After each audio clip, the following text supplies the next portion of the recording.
Welcome back to my morning report analysis videos on Thursday the 3rd of May with me, Japan market analyst at Hantec Markets. Looking at euro dollar, which has bounced a touch today. It's around about 40-50 pips up on the day.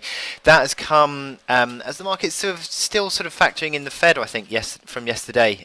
The dollar has sort of been weakening a touch this morning, just giving back some of those considerable gains actually that we've seen in the last couple of weeks.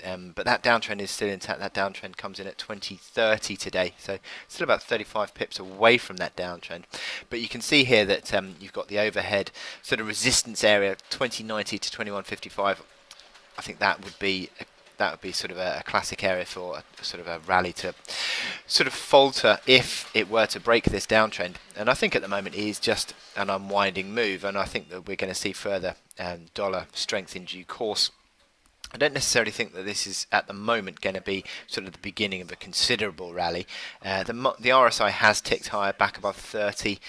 MACD lines are still negatively configured, stochastics are still negatively configured as well, so I'm not entirely convinced this is going to be a big rally, but for now, near term, I think the dollar is sort of seeing a little bit of correction in the wake of that FOMC decision. As to exactly how far that goes remains to be seen, but as I said, I think overhead resistance 2090 to 2155 is key now on a near to medium term basis, but if this downtrend continues, then you're likely to see this rally sort of faltering. Now, 2030 was also yesterday's rebound high before the Fed and pretty much on the Fed as well.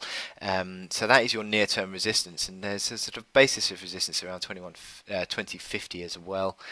The old reaction low from last week. But anything back towards 60 has tended to be a selling area on the RSI, on the hourly chart, back towards neutral on the MACD lines as well.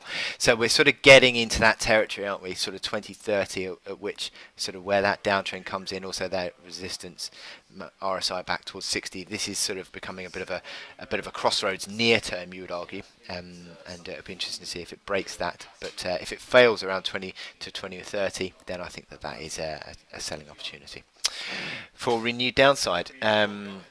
And a test of what is likely to be a test of that 1915 key January low. So I wish you good luck in your trading. I'll speak to you later.